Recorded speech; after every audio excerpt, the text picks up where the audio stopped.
Welcome, sleepy soul. I'm your storyteller tonight, here to help you drift into deep, peaceful sleep.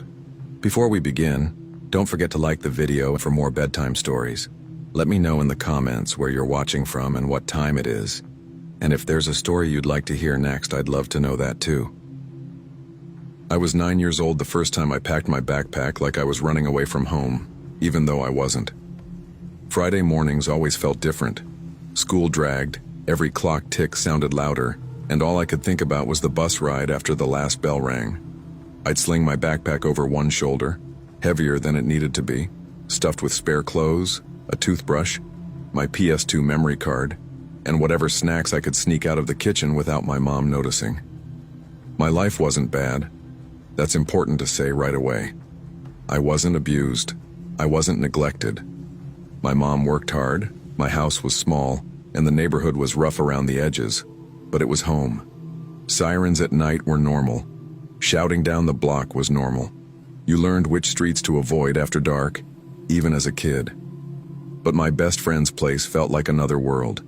His name was Colton Avery, and he lived about 20 minutes outside town, down a long 2-lane country road where the streetlights stopped working halfway through and nobody ever seemed to be in a hurry. His house sat way back from the road, long gravel driveway, mailbox leaning a little to the left like it was tired of standing. Trees lined both sides, tall and thick, the kind that blocked out sound. Every other weekend I rode the bus home with him. The bus would empty out until it was just the two of us bouncing down that road, the engine whining, gravel crunching underneath. When we got off, it was quiet in a way my neighborhood never was. No traffic, no yelling, just wind and bugs and the sound of our sneakers on stone. Colton's house was big to me. Not mansion big, but solid. 2 stories, unfinished basement, wide porch that wrapped around one side. The backyard stretched way farther than it looked from the house. Past the lawn, past a line of scraggly trees, there were 3 sheds sitting near the edge of the woods. They weren't store-bought sheds.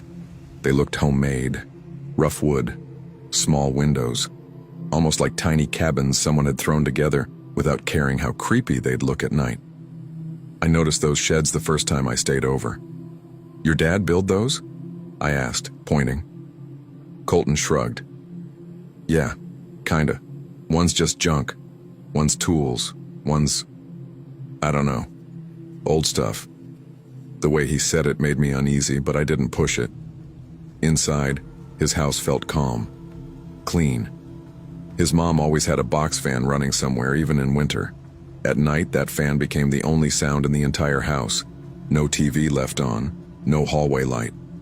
When they went to bed, everything went dark. Pitch black, the kind of dark that presses on your eyes. That's when the house felt different. That night, the night everything started, we were up late playing Grand Theft Auto San Andreas on his PS2. We weren't supposed to, but we kept the volume low and paused every time we thought we heard footsteps. Around midnight, Colton finally shut the console off. "I'm wide awake," he whispered. "Same," I said, staring at the ceiling. After about 10 minutes of silence, he sat up. "You want to get a pop?" We weren't allowed to have soda that late. That alone made it feel like a mission. We crept downstairs, bare feet on cold wood, every step measured. The kitchen sat at the back of the house, and the entire back wall was windows, big ones, looking straight out at the yard, the woods, and those sheds. There was also a sliding glass door with a screen. Colton opened the fridge and the light flooded the room. That's when I saw it. A light, faint, yellow-white, in the shed closest to the house. "Dude," I slammed the fridge shut so fast it almost caught his fingers. "What the hell?"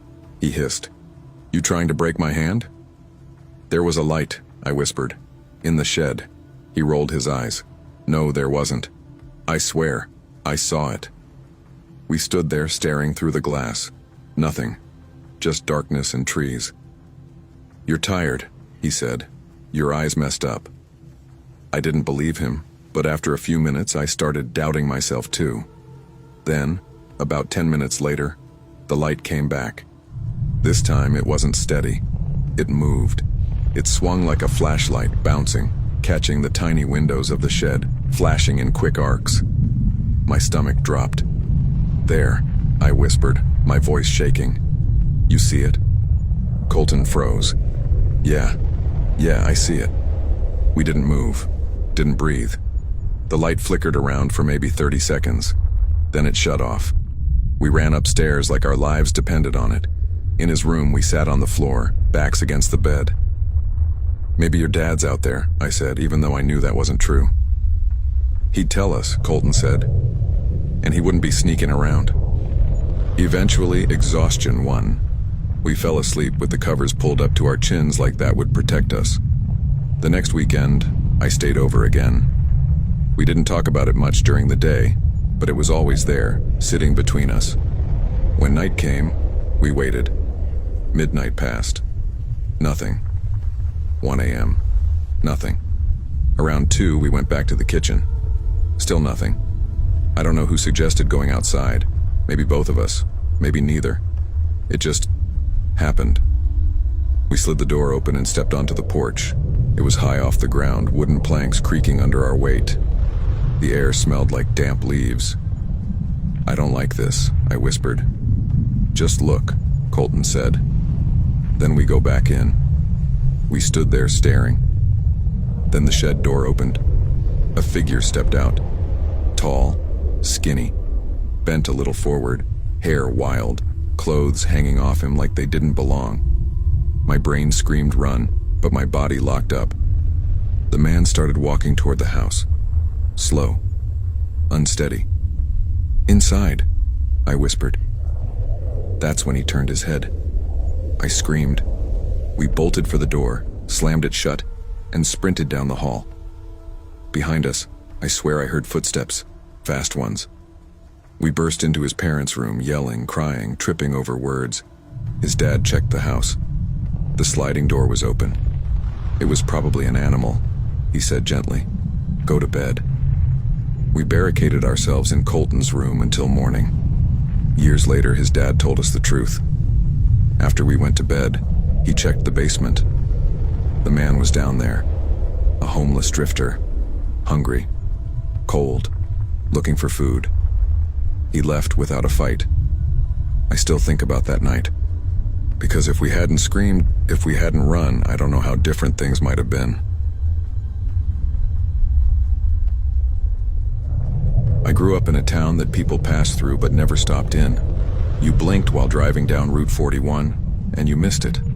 One gas station, one blinking red light, a diner that smelled like burnt coffee and grease no matter what time of day it was. Everyone waved because everyone knew you, not because they liked you, because they'd known your face since you were 6. I went to school with the same kids from kindergarten all the way through high school. Same last names, same family rumors, same grudges that started on the playground and somehow followed us into adulthood. Nothing new ever happened. And when nothing ever happens, people get bored. That boredom was the reason we noticed him. Freshman year felt like a holding cell. We were too old to be kids, too young to matter. The halls smelled like disinfectant and sweat.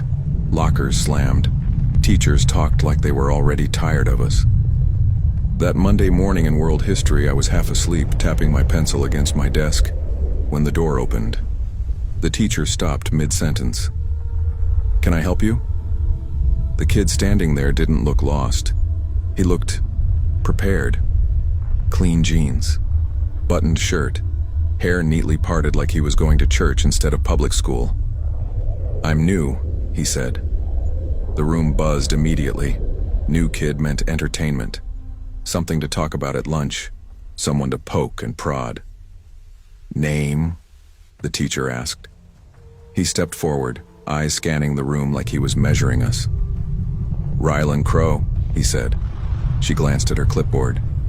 "Do you have your books yet, Rylan?" He smiled. Not big, just enough.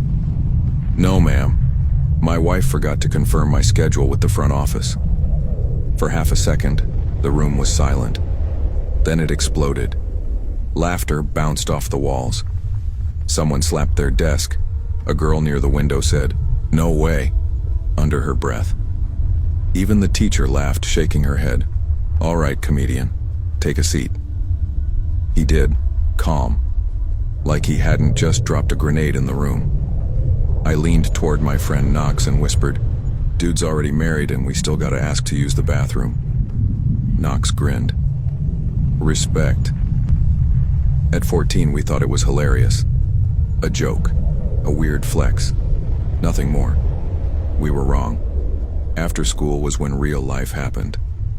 The bell rang and we spilled outside like inmates on release. Most kids went home. Some went to practice. Our group went to the abandoned grocery store lot behind the railroad tracks. That was our spot. Cracked pavement. Graffiti on the loading dock. A busted shopping cart we used as an obstacle. Skateboards clacking, wheels grinding, cheap speakers blasting whatever someone's older brother burned onto a CD. I was mid-ollie when I noticed someone standing near the fence. Rylan, hands in his pockets, watching.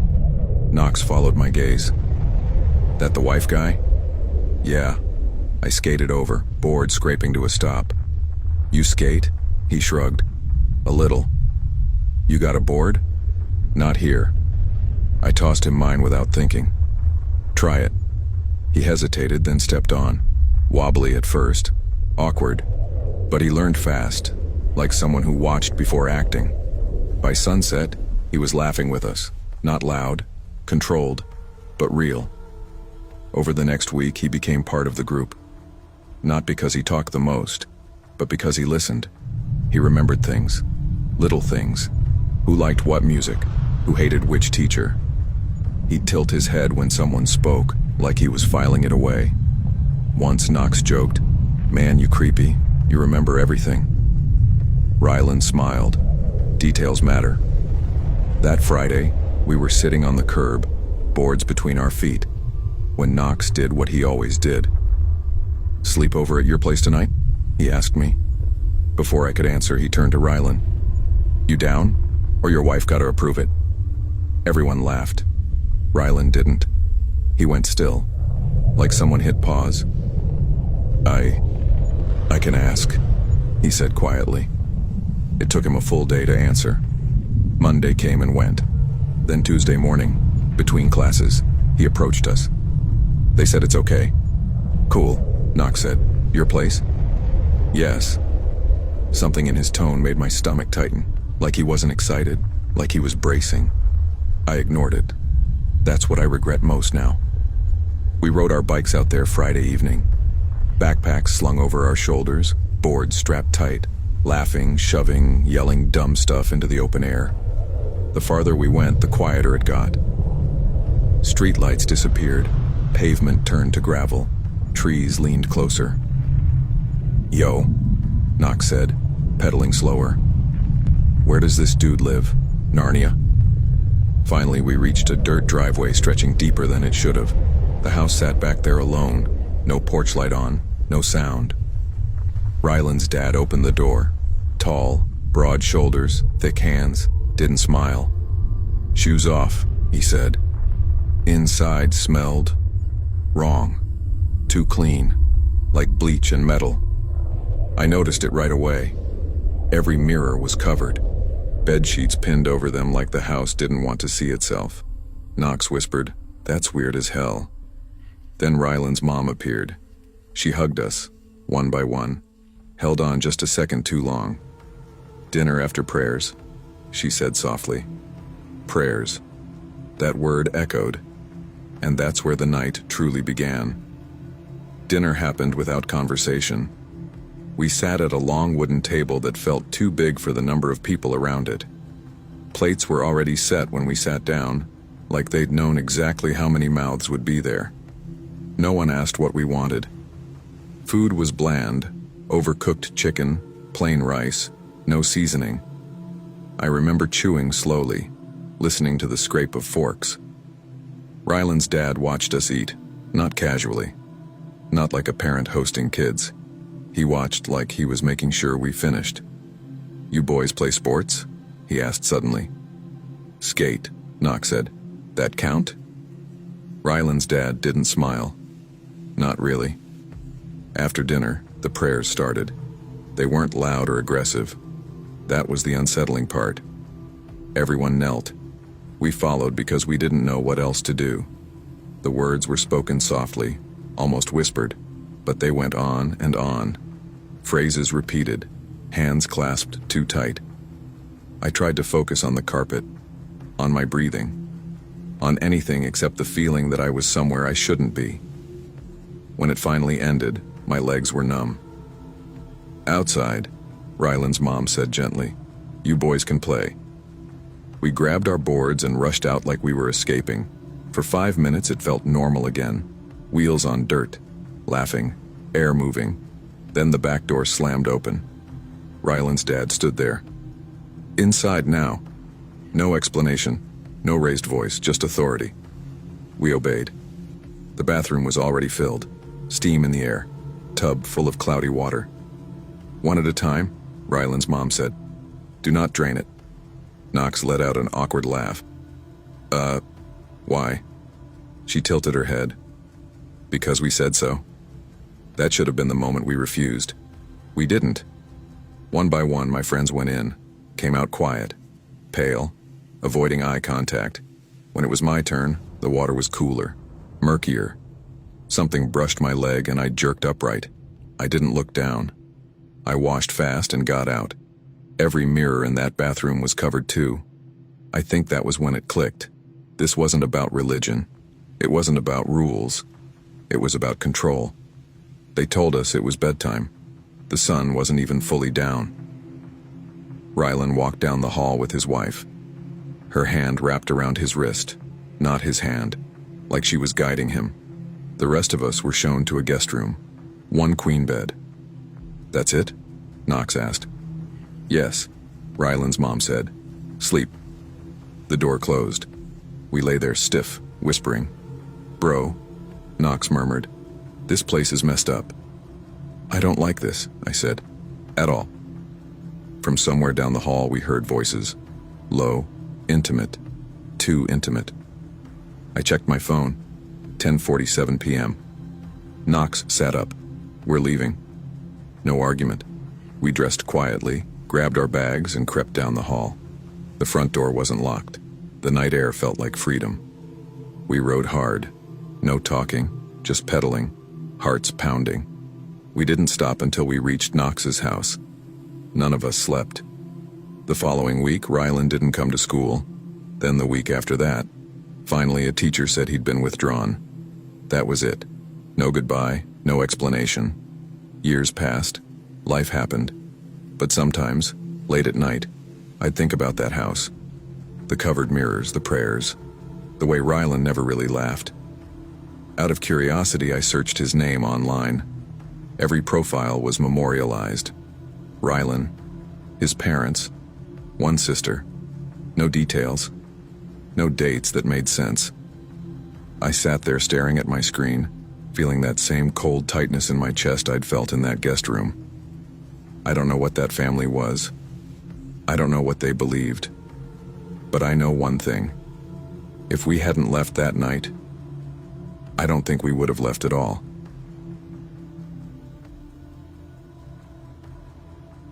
I was 12 years old, and until that night I believed bad things only happened to other people. Not strangers on the news, not kids in documentaries. Other people, somewhere else, somewhere far. I grew up in a small, forgettable town in western Pennsylvania. The kind of place where nothing ever really happened, and that's exactly how everyone liked it. 2 grocery stores, 1 high school, a volunteer fire department that mostly responded to false alarms and fallen tree branches after storms. My childhood wasn't perfect, but it was normal. I shared a room with my older sister, Brielle. She was 14 and had already mastered the art of acting like she knew everything, even when she didn't. She talked louder than me, walked faster than me, and always stepped in front of me like she could physically block the world from touching me. I trusted her with my life. That summer, my parents were trying to give us more freedom. "You're not little kids anymore," my dad said one night. "You need to learn how to handle yourselves." I didn't know how literal that would become. My cousin Hadley's birthday fell on a Saturday in late July. She lived about 25 minutes outside town, past the last gas station and down a road that got narrower the farther you drove. Her house sat back from the street, surrounded by trees and open land. No neighbors close enough to see into her windows, no streetlights. When we pulled into the driveway that afternoon, the sun was bright and the house looked harmless, warm, familiar. Hadley ran out to greet us, barefoot, already sugared up on excitement. "You made it," she yelled, throwing her arms around me. "You're sleeping over, right?" I laughed. "I don't know." "You are," she said confidently. "I already asked." That should have been my first warning. The party was loud and messy. Kids running in and out of the house, music playing too loud, adults laughing on the back porch. Someone spilled soda on the carpet and everyone pretended not to notice. By the time the sun started dipping low, I was tired but happy. That soft, heavy feeling you get after cake and laughter. Hadley pulled me and Brielle aside while the adults cleaned up. "Please sleep over," she begged. "My parents said it's okay if yours say yes." Brielle looked at me. "You wanna?" I shrugged. "Yeah." When our parents finally agreed, I felt that little rush of freedom, like we were doing something grown up. They hugged us goodbye around 7:30 p.m. "We'll pick you up tomorrow," my mom said. "Call if you need anything." "I will," I promised. I believed that. By 8 o'clock, the house felt different, quieter, hollow. Hadley's parents decided to run to her grandmother's place nearby to grab a gift they hadn't had time to wrap. "We'll be gone maybe 30 minutes, her dad said. "Lock the doors." "We will," Hadley said. They left. The door closed. The engine faded. And suddenly, it was just us. 3 girls, 1 house, night creeping in. We sat on the couch watching cartoons, plates of leftover cake balanced on our laps.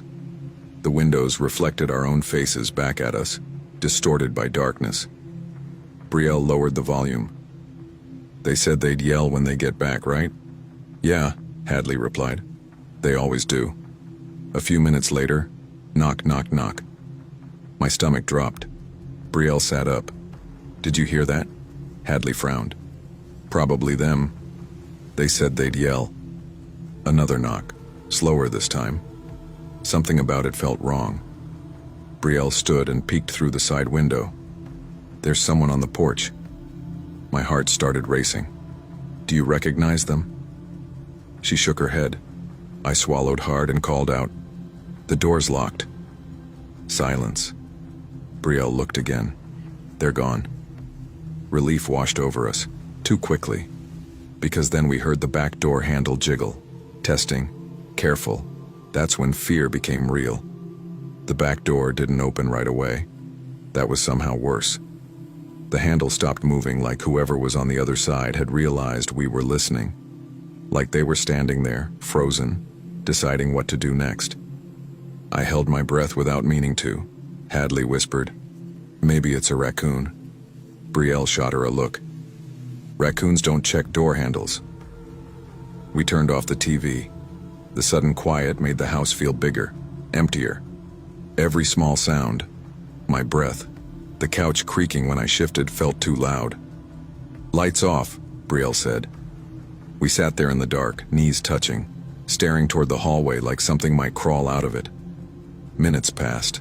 Nothing happened. I hated how quickly relief tried to creep in. "Maybe they left," Hadley whispered. "Maybe," I said, though my chest still felt tight. We turned the TV back on, volume low. Cartoons felt wrong now, like they didn't belong in the room anymore. That's when we heard it. A faint metallic scrape. Upstairs. Brielle's head snapped toward the ceiling. "Did you hear that?" The sound came again, longer this time. A sliding noise. "That's a window," I said, my voice barely working. Hadley stood up too fast. "My parents' bedroom window sticks." I didn't respond. I already knew. Footsteps followed, slow, heavy, unhurried. Someone was inside the house. Hadley grabbed a broom from the kitchen, then hesitated before pulling a knife from the drawer. Her hand was shaking so badly the blade rattled against the counter. "I'll scare him," she said, trying to sound brave. "No," Brielle snapped, grabbing her wrist. You don't know what he has. The footsteps grew louder, closer. Then he stepped into the living room. He was taller than I expected, so tall he had to slightly duck under the doorway. Broad shoulders, dirty jeans, a faded hoodie. His beard looked like he'd shaved it in patches, leaving uneven stubble. But it was his smile that froze me. It wasn't angry. It was calm, like he owned the place. "Evening," he said casually, glancing at us like we were an inconvenience. "Didn't mean to scare you." My legs wouldn't move. "I'm just here for some food," he continued, opening the fridge. "Maybe a few things. That's all." He turned his head slowly and looked directly at me. "You girls stay right there and nobody gets hurt." Something about the way he said girls made my stomach twist. Brielle stood up. "We're calling the police." He laughed, short and dry. "Sure you are." His eyes dropped to the couch, to my phone. Before I could react, he snatched it up and hurled it against the wall. It shattered, pieces clattering across the floor. I flinched. My heart pounded so hard it hurt. He turned back to the fridge, stuffing food into a worn satchel like this was just another stop in his night. Hadley swallowed hard. "You need to leave. Now." He chuckled. "You're a brave one." While he rummaged through cabinets, I leaned toward Brielle and whispered, "When I say go, run." She nodded almost imperceptibly. I waited. He bent down to dig through Hadley's backpack. "Go," I breathed. Brielle moved. She crept toward the front door, fingers shaking as she unlocked it. The hinges let out a loud, awful squeak. The man's head snapped around. His eyes widened. "Hey!" He lunged, but his foot caught on the bag he'd dropped. He stumbled, crashing into the table. Brielle bolted through the door. I ran too, but Hadley screamed. I turned just in time to see his hand grab her arm and yank her back. She dropped the broom. The knife clattered uselessly across the floor. "Let go!" she screamed, thrashing. I froze. Every horrible thought flooded my mind at once. If I move, he'll grab me too. Hadley fought harder than I ever thought she could. She swung her elbow back blindly. It hit him low. He grunted but didn't let go. She did it again. Harder. He cursed and released her. "Run!" I screamed. We ran. Out the door, down the driveway, bare feet slapping against concrete, tears blurring my vision. Brielle was at the gate crying, waiting for us. "I didn't want to go alone," she sobbed. We didn't stop. We ran to the nearest house, pounding on the door like we were trying to break it down. A woman opened it, half asleep, anger already on her face. "What is wrong with you kids?" "He's in the house," I cried. "Please, someone broke in." Her expression changed instantly. She pulled us inside and locked the door. Her husband called the police. She called Hadley's parents. The police arrived fast, too fast for him to still be there. He was gone. Food missing. A few belongings taken. No sign of him. A month later, they caught him trying to break into another house. 5 years in prison. I got a new phone, but I never got back what mattered. I don't do sleepovers anymore. And when someone knocks at night, I don't move until they say my name. I always thought sleepovers were supposed to feel safe. That's what my mom used to say whenever she dropped me off somewhere with my overnight bag slung over my shoulder. "You'll be fine," she'd say. "There's adults around. You're not alone." Back then, that logic made sense. When you're surrounded by people, when there's laughter and noise and light spilling out of windows, it feels like nothing bad can reach you. Like fear needs darkness and silence to survive. I learned the hard way that fear doesn't care how many people are nearby. This happened last fall, right when the seasons were changing, but winter decided to show up early. Around here, October doesn't play fair. One day it smells like wet leaves and chimney smoke, and the next day there's snow sticking to the roads like it's always been there. It was the first snowfall of the year. Not enough to shut things down, but enough to make everyone nervous. I'd been doing food delivery for about 3 years at that point. It wasn't glamorous, but it paid the bills, and I liked driving. Night deliveries especially. Less traffic, fewer people. Just the hum of the engine and the glow of streetlights. That night, orders wouldn't stop coming in. By the time the clock on my dash hit 12:47 a.m., I was exhausted. My shoulders ached, my eyes burned, and the snow had picked up enough that the roads were starting to glaze over. I told myself I'd take one last order. That was mistake number one. The pickup was a McDonald's on the edge of town. The kind that stays open late because truckers and night shift workers keep it alive. The drive-through lights buzzed softly, snow drifting sideways through the beams. The order was small, too small to be worth the drive, honestly. But I didn't check the drop-off location before accepting. Mistake number two. As soon as I pulled out of the lot and set the GPS, my stomach tightened. The address wasn't just far, it was wrong direction far. Opposite side of where I lived. Back roads. Trees. The kind of roads people only use if they know exactly where they're going. I sighed, tapped the steering wheel and muttered, "You're an idiot." I kept driving. The plow trucks hadn't come out yet. The snow was fresh and quiet, blanketing everything in that eerie way that makes the world feel muted. My SUV handled it fine, but the deeper I went, the fewer streetlights I saw. Eventually, the main road thinned out, and the town just disappeared. No houses, no businesses, just trees and long stretches of road that felt forgotten. I checked the map again. "Yep," I said out loud, trying to steady myself. "This is it." The turnoff was easy to miss. A narrow side road with trees packed tight on both sides, their branches heavy with snow. No sidewalk. No shoulder. Just blacktop cutting through forest. I slowed way down. Sliding off here would have meant no cell service, no help, and a very long night. A few minutes in, I started seeing driveways. Long ones. The kind that disappear into the woods, faint porch lights glowing somewhere far back like distant stars. When I reached the address, it looked no different from the others. Medium-sized house. Older. Wood siding. Snow piled on the roof and porch railing. No decorations. No cars visible. It felt empty. I parked out front, grabbed the bag, and stepped out into the snow. It was deeper than I expected. Immediately soaked through my shoes, creeping up the legs of my jeans. The air bit at my face, sharp and clean. As I walked up to the porch, something felt off. I can't explain it better than that. The silence was too complete.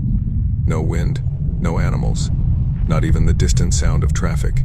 I knocked once and started setting the bag down. The door flew open. I jumped.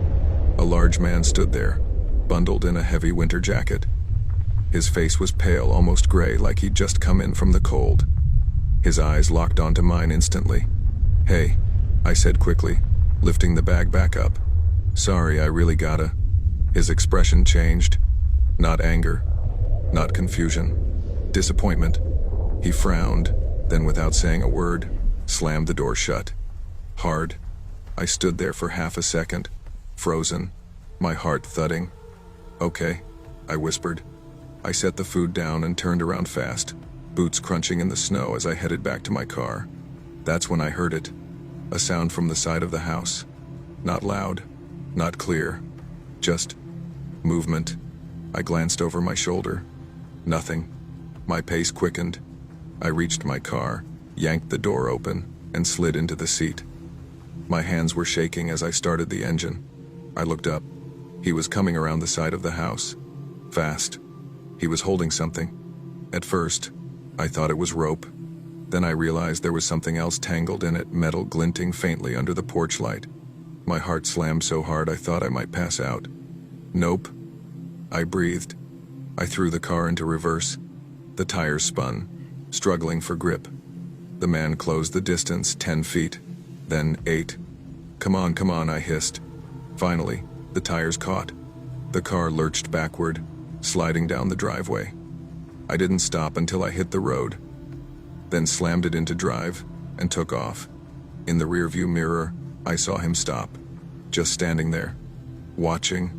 I didn't slow down until I hit the main road. I never reported it. I didn't know what to say.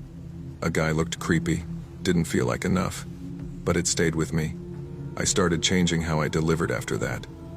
No knocking, no waiting, drop and go. I thought that was the end of it. I was wrong.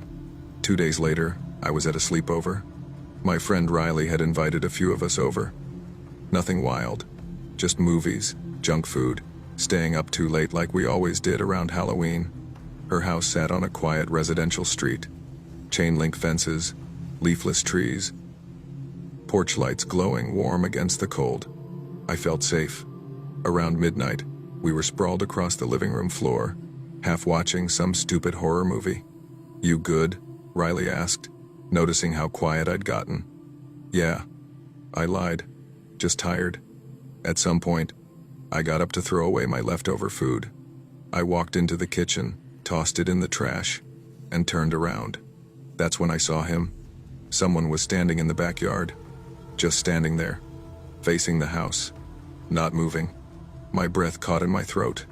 The porch light lit him just enough for me to see the outline of a winter jacket. The same pale face, the same stillness. I backed away from the window slowly. "Riley," I whispered. "What?" she said, laughing at the TV. "There's someone outside." The laughter died instantly. We turned off the lights, and the man didn't leave. He just stood there, waiting. I grew up learning how to read rooms before I learned how to read people. My mom used to say I was too sensitive, but what she really meant was that I noticed things others didn't. The way voices changed when certain names came up. The way adults smiled without warmth.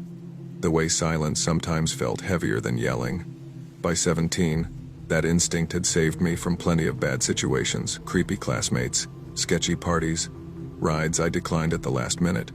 I trusted my gut. That's why what happened that summer still haunts me. Because I felt it coming, and I went anyway.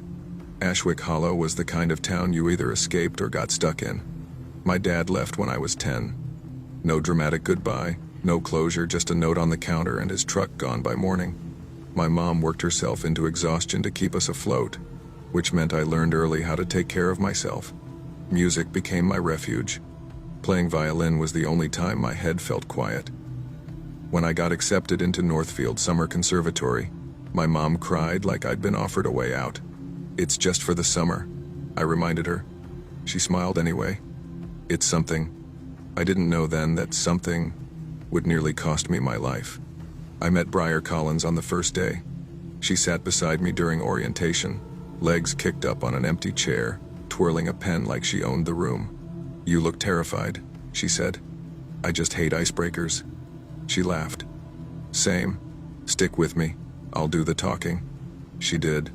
Briar was fearless in a way that felt borrowed, like confidence she'd picked up somewhere and never gave back. People gravitated toward her. Teachers liked her.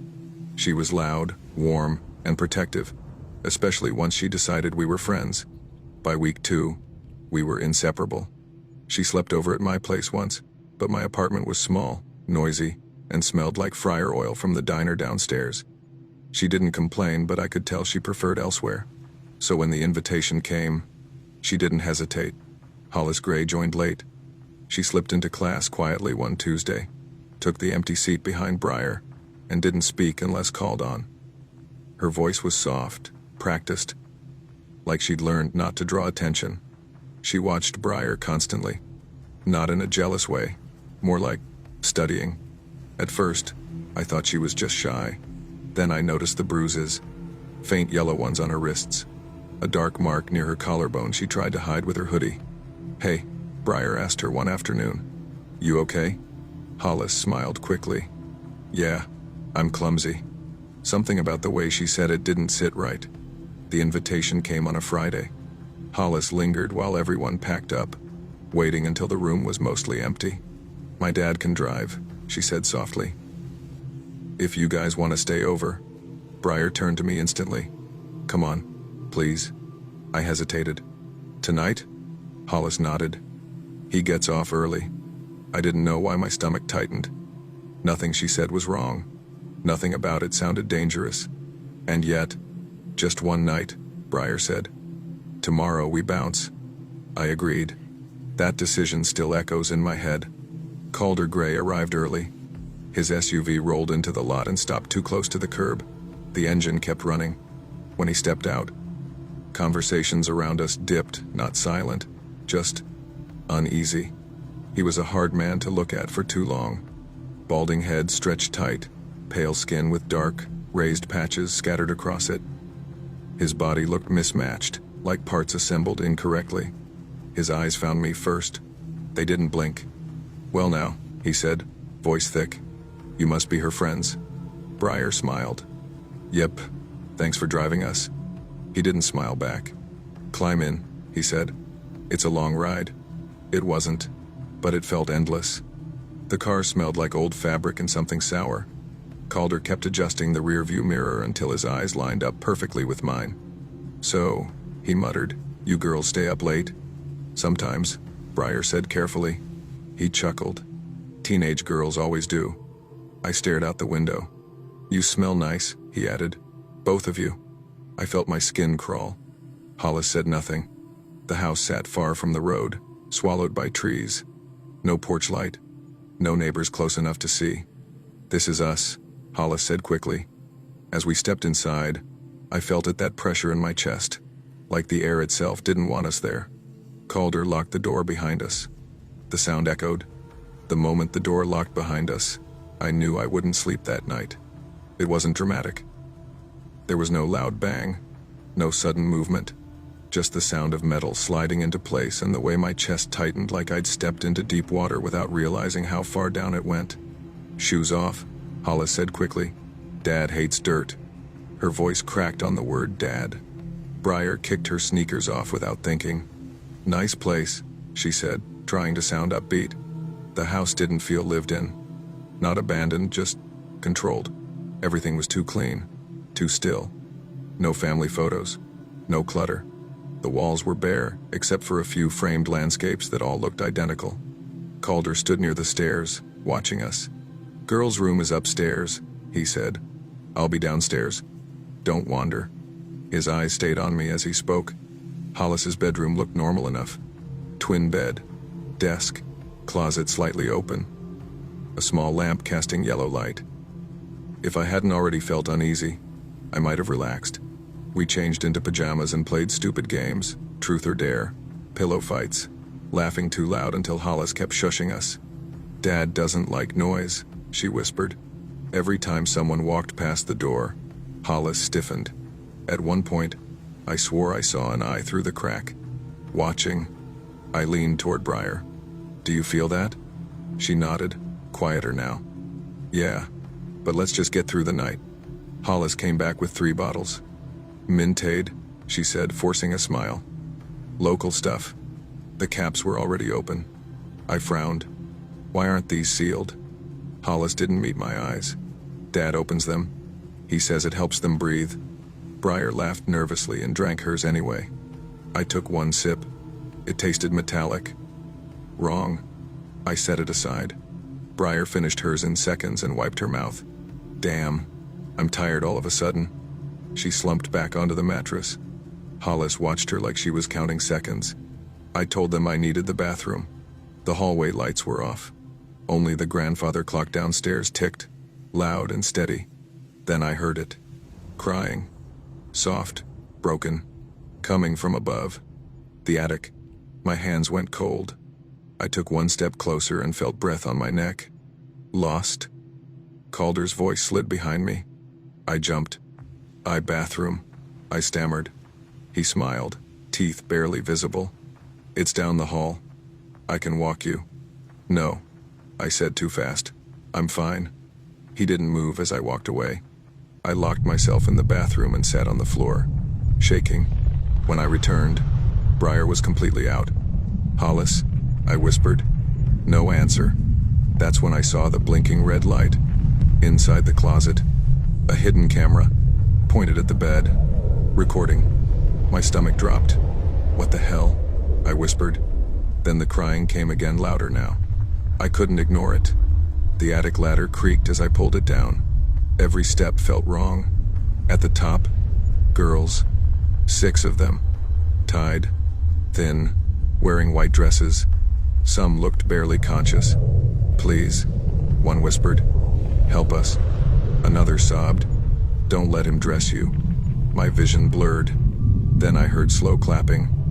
Well, Calder said from the shadows. You weren't supposed to see this yet. I stumbled back. Hollis helps me, he continued calmly. Good girl, always listening. Hollis stepped forward, eyes empty. I'm sorry, she whispered. He said you'd be happier this way. I ran. Down the ladder. Into the bedroom. Briar, I screamed, shaking her. Wake up. Nothing. Calder blocked the door. She drank it all, he said. You didn't. I didn't think. I jumped through the window. Pain exploded through my leg, but I ran, barefoot, screaming, crying. I didn't stop until a truck pulled over and the driver called the police. The house was empty. No Calder. No Hollis. No Briar. Just tapes. Dozens of them. Girls who never left. It's been 3 years. No bodies. No arrests. Sometimes I still smell Mintade. Sometimes I hear breathing behind me. I didn't leave that house alone. Something followed me out. I remember the smell of cut grass and hot asphalt more clearly than anything else about that day. It was one of those late May Fridays where school barely felt real. The teachers had already mentally checked out for summer, and so had we. I was 12, awkward, restless, and convinced that weekends were the most important thing in the world. That afternoon, my backpack hit the floor the second I got home, and I was already texting my cousin before my shoes were even off. His name wasn't Cole. I'll call him Rylan here. Rylan and I were the same age, born a few months apart, raised close enough that family gatherings blurred into everyday life. He lived about 10 minutes from me, in a quiet neighborhood where every house looked slightly different but all followed the same rules: trimmed lawns, bikes tossed on driveways, porch lights flicking on as the sun dipped. We'd grown up together. Same elementary school. Same dumb jokes. Same habit of sticking together when things felt off. We weren't inseparable, but when we were together, things felt steadier, safer. That Friday, we planned nothing special. No movies, no games rented, just the unspoken excitement of not having to wake up early the next day. Around 5, my mom dropped me off at Ryland's place. His house was a single-story ranch with faded tan siding and a big family room that smelled faintly of old carpet and lemon cleaner. His older brother, Jace, was home too. Jace was 15 taller, quieter, and permanently unimpressed by everything we did. Still, he was cool in that hands-off way. The kind of older sibling who didn't boss you around but also didn't exactly protect you either. We ordered pizza. We sprawled on the floor. We argued about whose turn it was on the console. Everything felt normal. Then my mom called. I remember Rylan watching my face as I answered, probably seeing something shift before I even said a word. It's Grandpa, my mom said. Her voice wasn't panicked, but it wasn't casual either. He's at the hospital, just overnight. Observation. I sat up straighter. Is he okay? He will be, she said. They just want to keep an eye on him. She explained that both sets of parents, mine and Ryland's, were heading to the hospital to be with Grandpa and Grandma. No need for us to come. No need to worry. Jace would be in charge. You can stay the night there, she added. Just listen to Jace. Doors locked. Don't open for anyone. I promised. Hung up. Ryland grinned like he'd just won something. A sleepover wasn't planned, but it was happening. That should have been the end of it.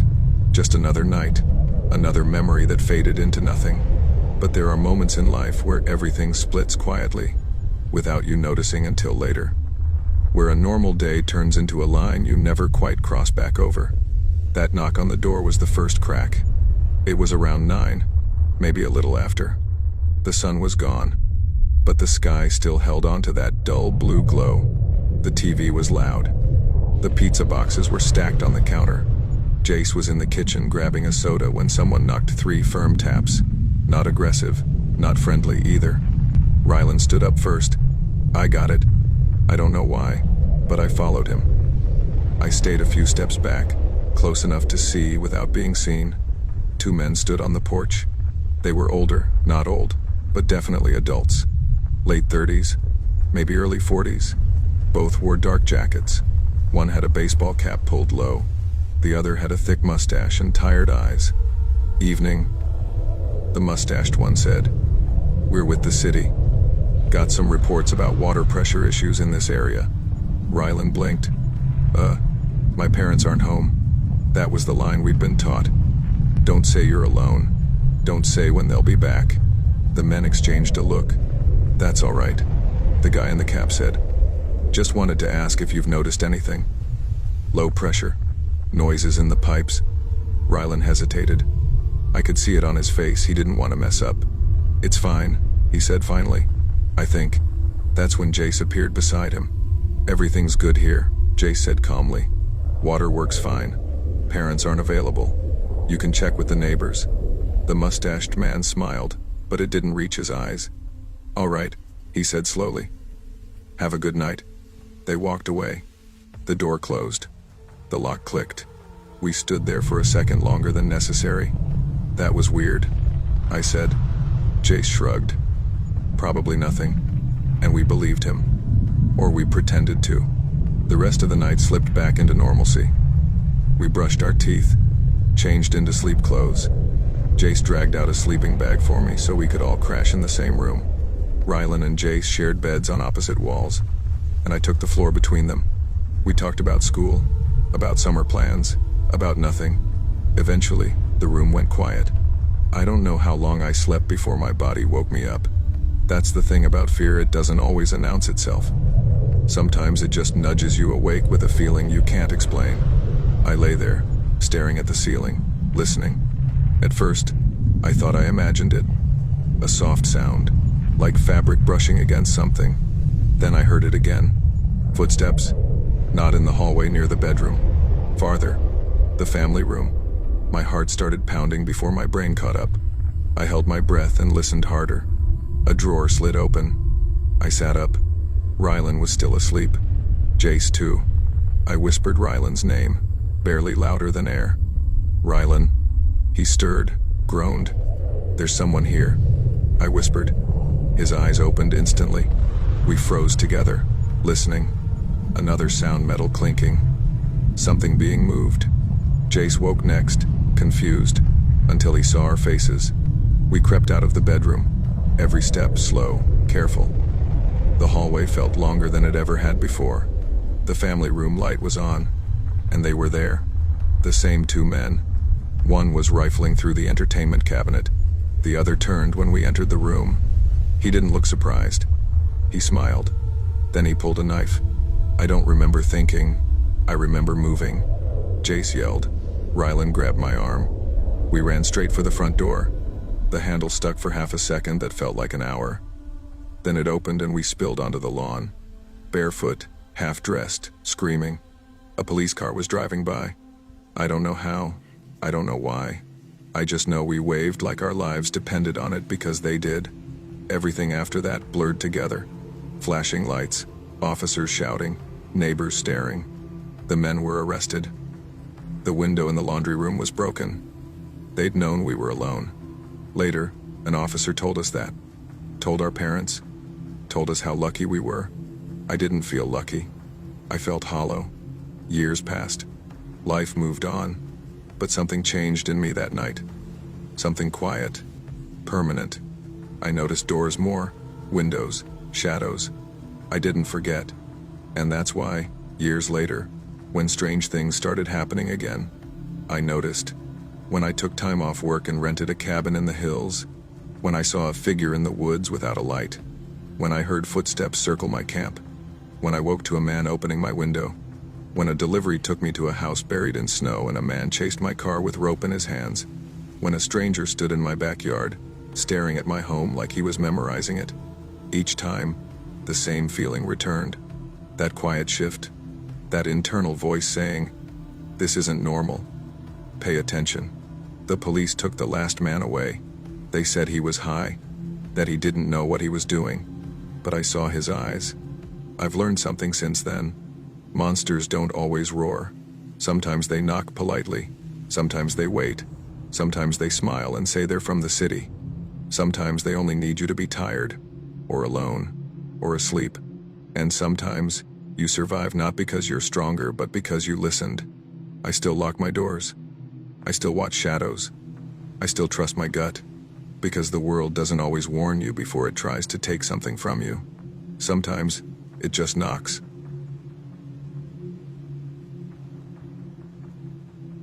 I was 14 years old when sleepovers still felt like safe places, little bubbles of freedom, where the worst thing you worried about was running out of snacks or falling asleep first. Back then, I believed that once you were inside someone else's house, surrounded by laughter and blankets and late-night TV, nothing bad could touch you. That belief didn't survive the winter I kept staying over at Brielle Knox's house. Even now, years later, I still hesitate when people ask why I don't like sleeping in unfamiliar rooms. I usually shrug it off or make a joke. I don't tell them that sometimes, when the house is quiet and the lights are low, I swear I can still hear wood creaking the wrong way, or see shadows move where nothing should be moving. This is the only time I've ever written the whole thing out. I'm not trying to convince anyone of anything. I just want to tell it the way it happened, exactly how it felt. Because that night didn't feel like a story. It felt real. I grew up in a small apartment on the edge of town. My parents worked long hours, and most evenings it was just me and the hum of the heater and the sound of cars passing outside. I wasn't unhappy, but I was restless. When Brielle invited me to stay over the first time, I jumped at it. Brielle and I met in middle school. She was confident in a way I wasn't, loud laugh, sharp humor, always pushing boundaries just enough to get away with it. Teachers called her spirited. I called her brave. Her house sat in a quiet neighborhood where everything looked orderly. Lawns trimmed, mailboxes straight, porch lights glowing warm at night. It was the kind of place parents trusted without question. Brielle lived there with her mom, her dad, and her older sister Tamsin. Tamsin was 3 years older and shared Brielle's bedroom, which she hated. I swear, Tamsin would say, tossing her backpack down. The second I turn 18, I'm out of here.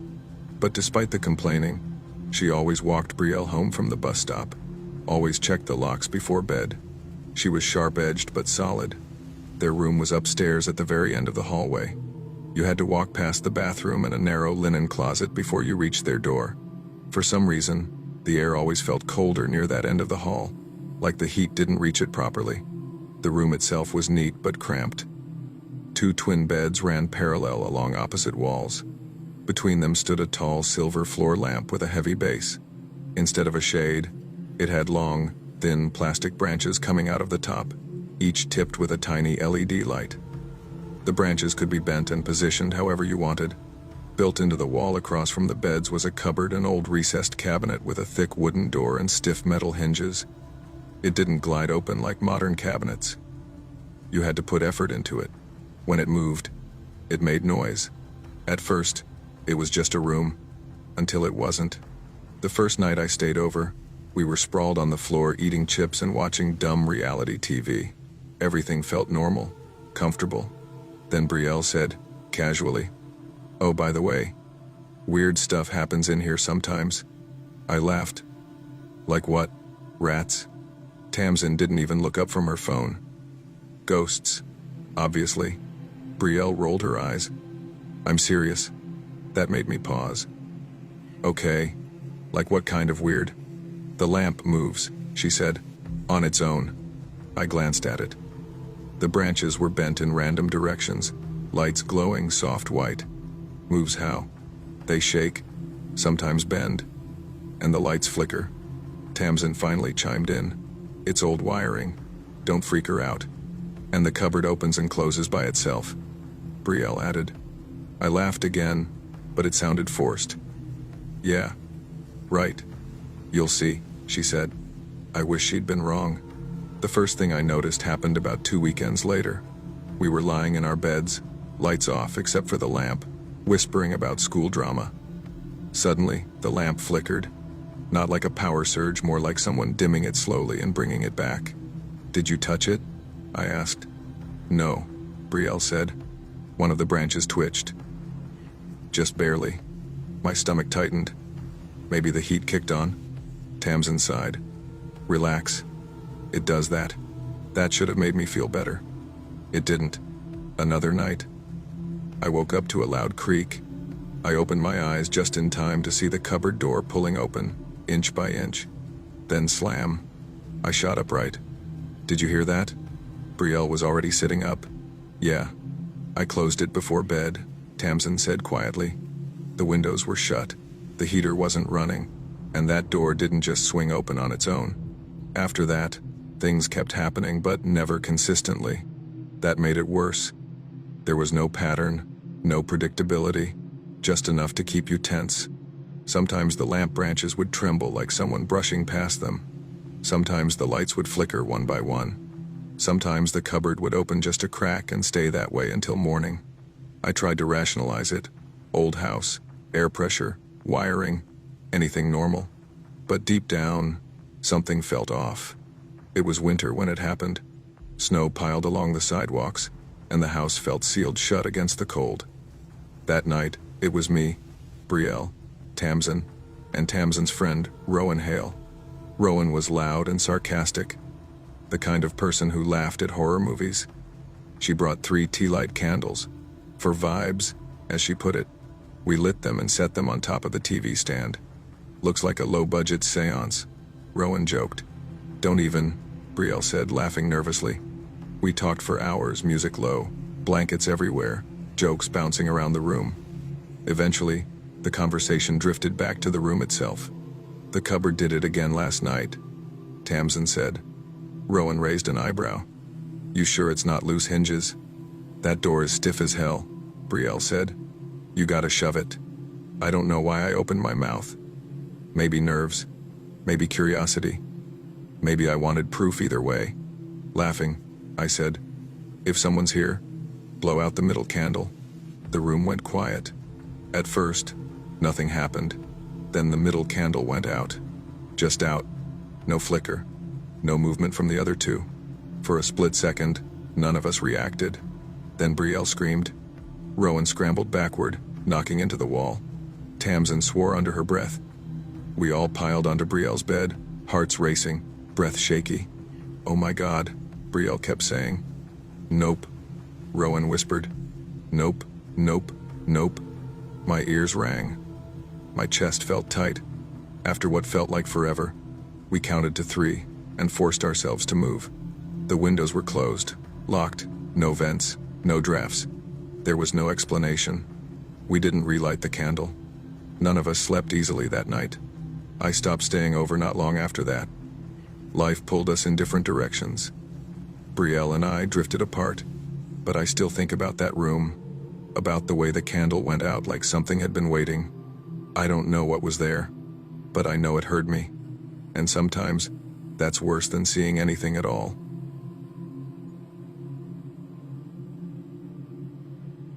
I didn't grow up poor, but we weren't comfortable either. We lived in a modest ranch-style house on a quiet street where everyone knew everyone. The kind of neighborhood where kids rode bikes until the streetlights flicked on, and parents left their doors unlocked without thinking twice. At least, that's how it felt back then.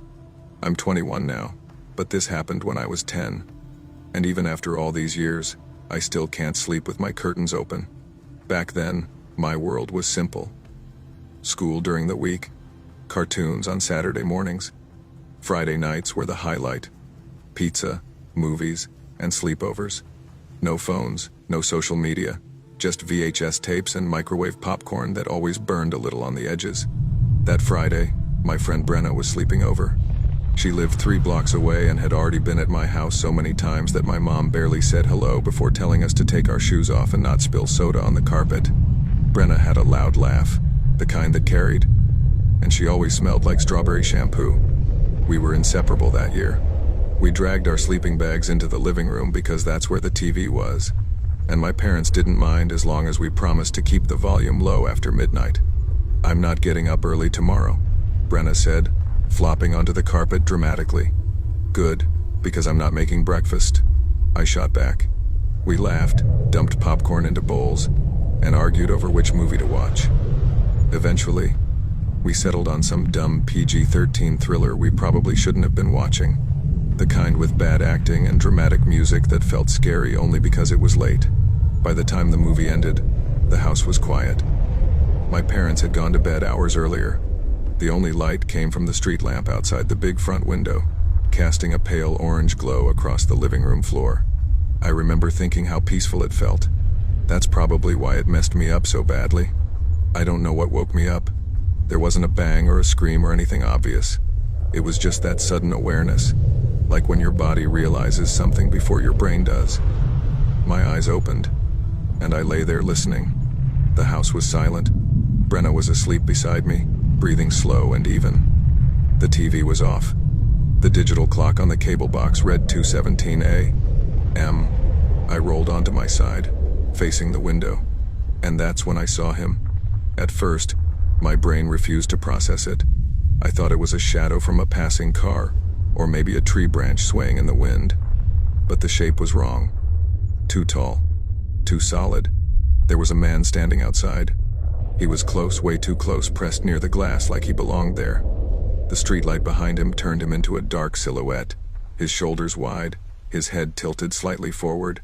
He wasn't moving. He was just watching.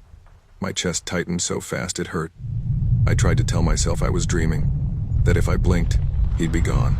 Then he shifted his weight. Just a small movement, but enough. Enough to tell me he was real. I sucked in a sharp breath, and that's when his head tilted slightly, like he knew I was awake now. I screamed. I don't remember my feet touching the floor. I don't remember grabbing Brenna or even looking back. I just ran, screaming down the hallway at the top of my lungs. "Dad, Dad, someone's outside." My parents' bedroom door flew open. My dad stumbled out, hair sticking up, confusion written all over his face. "What? What is it?" he demanded. "There's a man," I cried, barely able to breathe. "He's at the window. He's right there." My mom appeared behind him, already panicking. "What do you mean, right there?" My dad didn't wait for more explanation. He grabbed the cordless phone from the kitchen counter and moved toward the front door. "Stay back," he said, his voice suddenly sharp. He flipped on the porch light and yanked the door open. Nothing. The yard was empty. No man, no movement. Just the bushes swaying slightly in the night breeze. "Did you see his face?" my dad asked, stepping outside. "No," I said, my voice shaking. It was dark. Brenna stood behind me, pale as a sheet. "I didn't see anything," she whispered. My dad came back inside, locked the door, and called the police. They arrived about 15 minutes later. 2 officers walked around the house with flashlights, checking the yard, the windows, the fence line. One of them crouched near the front flower bed. "Looks like someone was standing here," he said, pointing to deep impressions in the wet soil. My stomach dropped. "He was real," I whispered. The officers exchanged a glance. "Anyone got a reason to mess with your family?" one of them asked my dad. My dad shook his head. "No, none that I know of." They stayed a while, patrolled the area, then left with the usual advice. "Lock your doors. Call if anything else happens." That should have been the end of it. It wasn't. 3 days later, my dad got a call from a blocked number. He answered it while standing in the kitchen, and all we heard was heavy breathing on the other end. Slow, deliberate. "Hello," my dad said. "Who is this?" Click. The call ended. It happened again the next night, and the next. Then the breathing turned into words. "You think you're so damn smart." A man growled into the phone one evening. "You ruined my life." My dad went completely still. After a few more calls, he recognized the voice. It was a man he'd fired months earlier. A guy from his job who'd been let go after making inappropriate comments to a coworker. The realization hit like ice water. When the police got involved again, my dad started keeping records. Dates, times, voicemails. Eventually, the man slipped up. "I've been watching your house," he snarled during one call. "Waiting for you to screw up." That was enough. The restraining order came through soon after. And just like that, it stopped. No more calls, no more breathing, no more shadows. But the damage was already done. I'm 21 now. I live alone. I lock my doors twice. I check my windows every night. And sometimes, when a streetlight casts the wrong kind of shadow across my wall, I still feel that same cold fear crawl up my spine. Because once you know someone can stand outside your window, watching, you never really forget it. I grew up in a town that didn't even show up properly on Google Maps.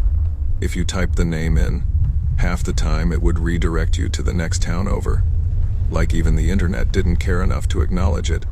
We had one high school, one grocery store, and a bike path everyone pretended was safe because nothing bad had happened there yet. That's how places like mine worked.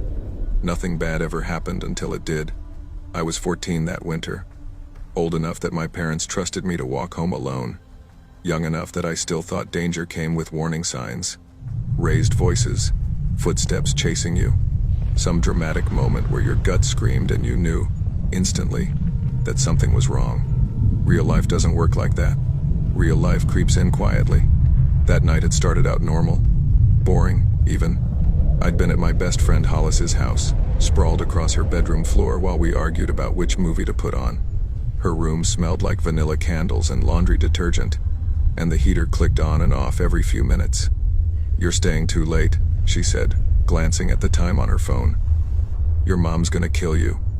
"I'll walk fast," I said. "It's not even that cold." That was a lie. It was freezing. By the time I stepped outside, my breath came out in thick white clouds.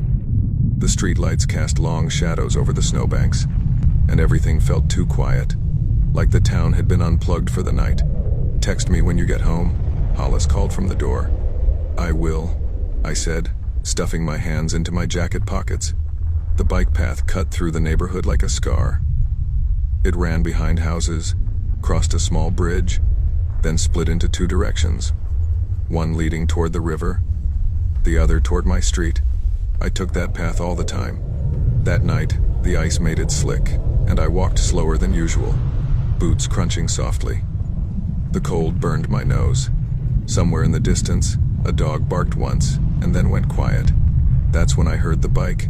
At first, I thought it was just the wind. Then I heard the scrape of tires against ice. I moved to the side of the path without even thinking about it. An old man rode past me. And I mean old. His back was hunched so far forward it looked painful, his coat hanging off him like it belonged to someone else. The bike was rusted, the basket bent inward, and the bell on the handlebar dangled loose. He had to be in his 80s, maybe older. I remember feeling confused more than scared. "Why are you out here?" I thought. "At night? In this cold?" He didn't look at me as he passed. His eyes stayed forward, unfocused, like he was following something only he could see. Ahead, the path split. I slowed down, watching him pedal toward the fork. He took the left path, the one that curved toward the river. I stopped completely, waiting until his shape disappeared into the darkness. Then I turned right, toward home. I'd taken maybe 10 steps when the bell rang. Ding. It came from behind me. Every hair on my body stood up. I turned around. He was there. The same man. The same bike. Rolling toward me slowly, deliberately. His eyes locked onto mine. They were cloudy, pale but focused in a way that made my stomach drop. Not wandering. Not confused. Locked. I picked up my pace. So did he. Not fast. Not slow. Just enough to stay behind me. I told myself I was overreacting. That maybe he'd taken a shortcut. That old people got lost. But when I reached my porch and fumbled with my keys, my hands were shaking so badly I almost dropped them. I looked back. He had stopped across the street, sitting on his bike, watching, not moving, not blinking. I went inside and locked the door. I didn't sleep that night. The next morning, I tried to convince myself I'd imagined it.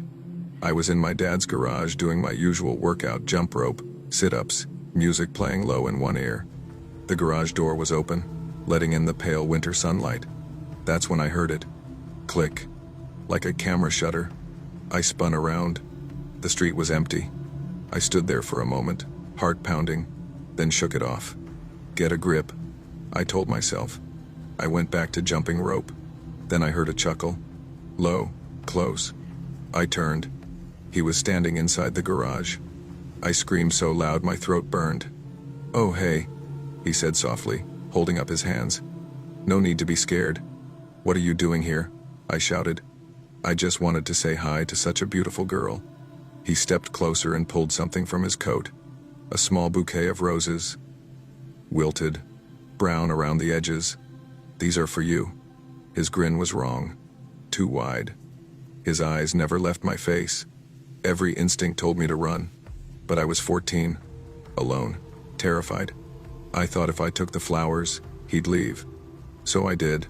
The moment I touched them, he pulled out his phone. "You're all sweaty," he giggled. "Might want to cool off. Take that shirt off before you get heat stroke." "No," I said. He stepped closer. I screamed. I shoved him. He fell. I ran inside screaming for my parents. By the time we came back out, he was gone. The CCTV footage showed him entering the garage. That was enough. I wasn't allowed to go anywhere alone after that. 2 nights later, I went to a sleepover. I didn't want to, but my parents thought being around friends would help. The house belonged to Brenna, a girl who lived near the edge of town. Quiet street, big yards, no sidewalks.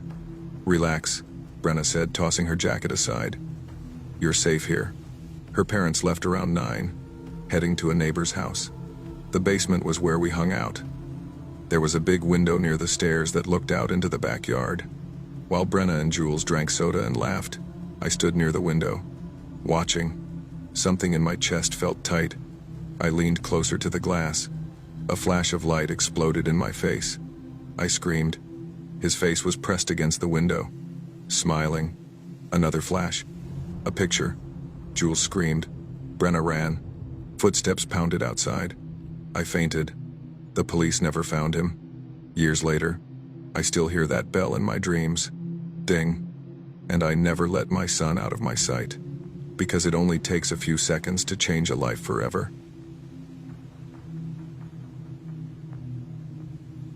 I never liked sleepovers, but back then, I didn't know why. I was 9 years old when this happened. Old enough to remember every detail clearly, young enough to still believe adults when they told me not to worry. We had just moved to a quiet neighborhood on the edge of a small town in the southwest. One of those places where the streets are wide, the houses sit far apart, and the nights get unnaturally quiet. Cicadas screamed after sunset, porch lights buzzed, and the air smelled like warm dirt and cut grass. My Aunt Rosa and I were close in age, barely a year apart, so we did everything together. Same school, same friends, same scraped knees, same secrets whispered under blankets. That Friday afternoon, my grandmother came home from the grocery store and told us we were invited to a sleepover. "Anna's daughter is having it," she said casually, setting the bags down. "Her girls are about your age." Sleepovers weren't a big deal back then, especially not in families like ours. Everyone knew everyone. Parents talked, grandparents stayed a while. Nothing felt rushed. Still, I remember a strange feeling settling in my stomach when she said it. Not fear. Just resistance. "I don't really want to go," Rosa muttered, sitting cross-legged on the floor. My grandfather chuckled. "You'll be fine, mija. Just movies and snacks." That should have been the end of it. The house didn't feel wrong at first. It was a one-story place with faded beige walls and a chain-link fence around the yard. Toys scattered near the porch. A tricycle tipped over like it had been dropped in a hurry. Inside, the house smelled like fried oil and incense. The parents were polite. Too polite, smiling constantly, talking softly. My grandparents stayed in the living room with them, chatting in Spanish and English mixed together, like people do when they're comfortable. The sleepover was in the older girl's bedroom. There were 8 of us total, sleeping bags everywhere, candy bowls passed around, a small TV playing some dumb comedy we barely watched. 2 sisters lived there. The older one, let's call her Elena, was confident, loud, the kind of kid who decided everything. The younger one, Iris, barely spoke. She stayed close to her sister, always glancing at corners of the room like she was checking something. Around 10, Elena clapped her hands. "Okay, everyone, game time." She made us sit in a circle on the carpet. The lights stayed on, but dim. One lamp in the corner flickered every now and then. Rosa sat across from me. Elena and Iris sat with their backs to the corner of the room. That's when Rosa grabbed my sleeve. Hard. "Don't look yet," she whispered. Her voice was smiling. Her face wasn't. "What?" I whispered back. "There's something behind them." I felt annoyed more than scared at first. Kids say stuff like that. They joke, they mess around. But Rosa's fingers were shaking. I slowly lifted my eyes. The corner looked darker than it should have, like the light didn't quite reach it, and something was standing there. Not tall, small, child-sized. A girl. She wore a white dress that looked old, stiff with dirt. Her hair hung straight and black, covering most of her face. Her arms dangled too long at her sides. She didn't move. I felt my chest lock up. "Rosa," I whispered. "I see her." Her head tilted. Slowly, her face came into view. Her eyes were wide, glassy, bloodshot like she hadn't blinked in years. Her mouth, it wasn't open. It was stitched shut. Black thread dug into torn skin, pulled so tight it stretched into something that looked like a smile anyway. One of the stitches snapped. I screamed. Rosa screamed. The whole circle erupted. "What is that?" someone cried. Elena turned around. Iris turned too. They looked at the corner, then back at us, confused. "What?" Elena asked. "What are you screaming for?" "There's a girl behind you," Rosa yelled, crying now. "Who is she?" Iris frowned. "Oh," she said quietly. "You mean Nessa?" My blood ran cold. Elena shrugged. "She's fine. She just stands there." I felt my stomach drop. "What do you mean, just stands there?" "She shows up at 11, Elena said, checking the clock like it was no big deal. "She leaves by 3. Iris nodded. "Don't look at her too long. She doesn't like that." That's when the room went dead silent. Then everyone started screaming again. We bolted, sleeping bags forgotten, shoes half on, crying, tripping over each other. We ran straight into the living room. My grandparents were already standing. My grandmother's face was pale. My grandfather didn't ask questions. He grabbed our hands and marched us outside. In the car, Rosa and I talked over each other, describing the girl, the dress, the mouth, the eyes. My grandparents said nothing. They just drove. Later, years later, my mother asked why they believed us instantly. My grandfather told her, because when the parents were talking, they stopped opening their mouths. They spoke like their lips were sealed. And when you girls screamed, it matched. We moved 2 weeks later. No goodbyes. No explanation. Years passed. Then one afternoon, an old friend called. They talked about childhood, about the neighborhood, about Elena and Iris. They stopped coming to school, the friend said. Then the parents stopped answering. The grandparents went to check. Police were called. The parents were found dead, wrists and ankles stabbed, knives placed carefully in their foreheads, maggots already crawling. The girls were gone, never found. No bodies, no trace. I'm older now, but sometimes, at exactly 11 at night, I wake up, and I swear, the corner of my room looks darker than it should.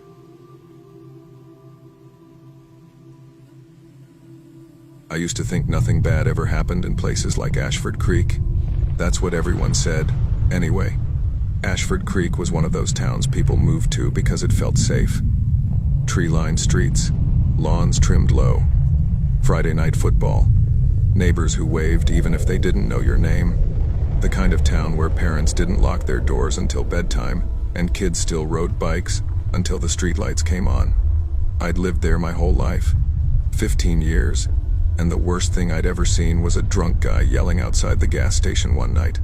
So when people ask me now why I didn't see the warning signs, why I didn't run sooner, why I even went to his house in the first place, that's why. Because evil doesn't announce itself in places like Ashford Creek. It blends in. At the time, I was 15. Sophomore year. Average in every sense of the word. Not popular, not bullied. I played JV basketball, worked weekends at my uncle's auto shop, and argued with my mom about keeping my room clean. My dad worked long hours, came home tired, fell asleep on the couch watching reruns. Normal stuff. I wasn't looking for trouble. I wasn't looking for excitement. I was just trying to get through school without screwing my future up. That's important to understand, because people like to imagine that victims do something reckless or stupid to end up in situations like mine. I didn't. I did something kind. He showed up on a Monday, mid-October. Cold mornings, leaves already dead on the ground, the kind of gray sky that makes the whole town feel smaller. The teacher cleared her throat during second period. Class, we have a new student joining us. This is Caleb Rourke. He stood by the whiteboard, shoulders hunched, hands buried in the sleeves of a faded hoodie. Shorter than most of the guys. Thick through the middle, like he'd grown faster than his body knew how to handle. His hair was buzzed unevenly. Not styled, not messy, just wrong. "Hey," he said. That was all. A few kids snickered. Someone whispered something behind me. Caleb didn't react, just stared at the floor until the teacher told him where to sit. He chose the desk behind mine. I felt his eyes on the back of my neck the entire class. By lunch, the town had already decided who he was. He's creepy. He doesn't blink. Why does he smell like old clothes? Kids are cruel, but they're also observant. Caleb didn't talk much. When he did, it was either too quiet or too intense. He stood too close, asked questions that didn't quite fit the conversation. By Friday, he was eating alone. Everyone avoided him. Everyone except me. I'd transferred schools once when I was younger. Different town, different faces. Same feeling of sitting alone, pretending you didn't care. So when I saw Caleb in the cafeteria, pushing his food around with a plastic fork, I felt something twist in my chest. I sat down across from him. "Hey," I said, "mind if I sit here?" He looked up like I'd startled him. "No. Yeah, it's fine. We talked about school, teachers, classes, normal stuff. You like it here so far?" I asked. He shrugged. "People keep their distance. I'm used to it." Something about the way he said it bothered me. Not sad, resigned. Over the next week, we talked more. He liked old horror movies, not jump scare ones. The slow ones, the kind where nothing happens for a long time. They feel real, he said once. Like things that could actually happen. He asked strange questions. Do you think people deserve second chances? Do you think parents owe their kids everything? Do you think some people are just broken? I laughed them off. "Man, you think too much." He smiled at that. A tight smile. It was Friday afternoon when he asked. Lockers slamming. Hallway loud. Weekend energy in the air.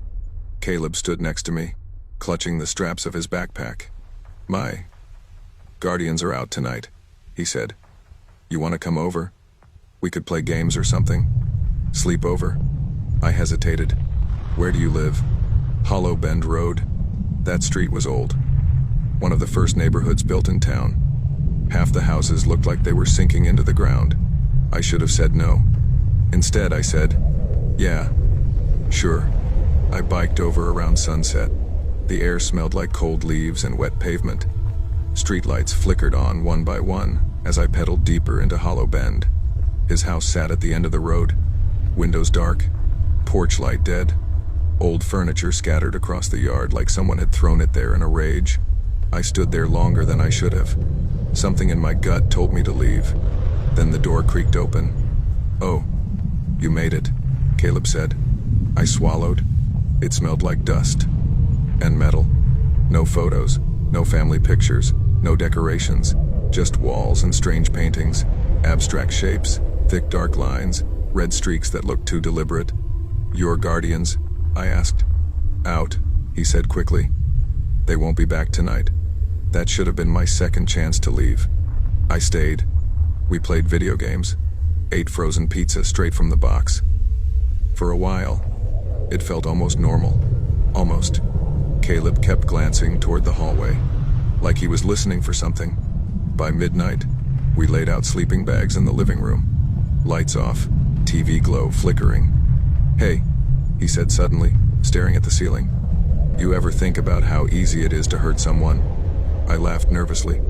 "Dude, what kind of question is that?" He didn't laugh back. The room went quiet after that question. You ever think about how easy it is to hurt someone?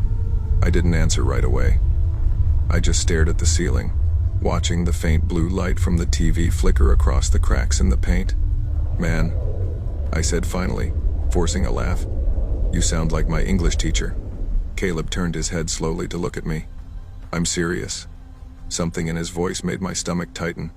People act like it's hard, he continued. Like it takes something special. But it doesn't. People are fragile. You push in the right place, they fall apart. I rolled onto my side, facing away from him. Can we not do this creepy stuff tonight? I muttered. I'm tired. For a moment, I thought he might argue. Instead, he said, yeah, sure. The TV clicked off. Darkness swallowed the room. I lay there listening. The house made noises, old house noises, pipes ticking, wood settling. Somewhere deeper inside, something thumped softly, like a door shifting in a draft. Caleb's breathing sounded wrong. Too controlled. Too quiet. I told myself I was overthinking it, that I was being unfair, that this was what it felt like to be in someone else's house for the first time. Eventually, exhaustion won. I fell asleep. I wake up. I don't know how long I was out. Seconds. Minutes. Hours. Something pulled me back to consciousness. Not a sound, not a movement. A feeling. The kind that crawls up your spine and tells you you're not alone. I opened my eyes.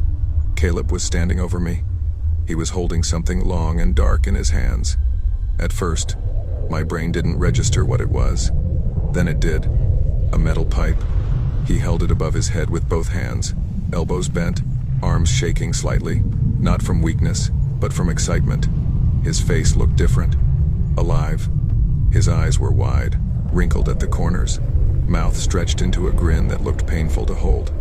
I didn't move, didn't breathe, didn't blink. Every instinct screamed at me to run, but my body refused to listen. We stayed like that for what felt like forever. Then, slowly, Caleb lowered the pipe. He turned away from me and sat cross-legged on the floor. Only then did I notice the drawing board leaning against the couch. He picked it up, grabbed a thick black marker, and started to draw. My heart slammed so hard I thought he'd hear it. The light from the street outside barely reached the room, but it was enough.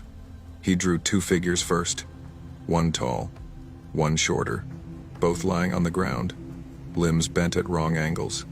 Then he drew a third figure, standing above them, holding a pipe. My stomach dropped. This wasn't imagination. This was memory. You're awake. His voice was calm, almost gentle. I swallowed hard. What? I whispered.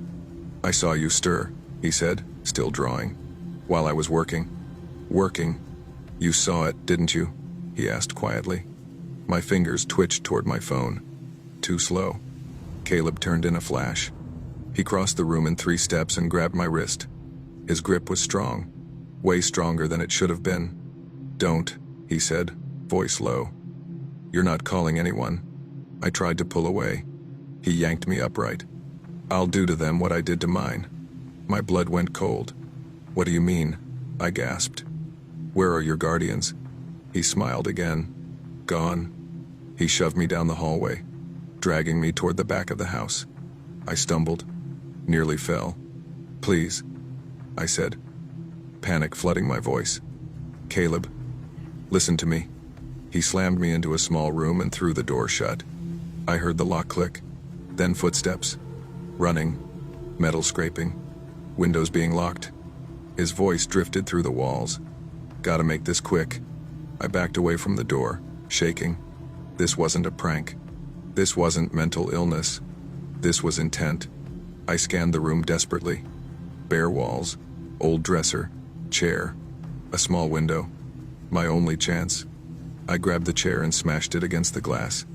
It didn't break the first time, or the second. On the third hit, the window shattered inward.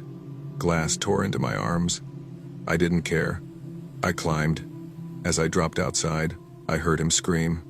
Pure rage. Footsteps thundered behind me. Metal clanged. I ran. The streets were empty. Dark. I didn't know where I was going. I just ran. My lungs burned.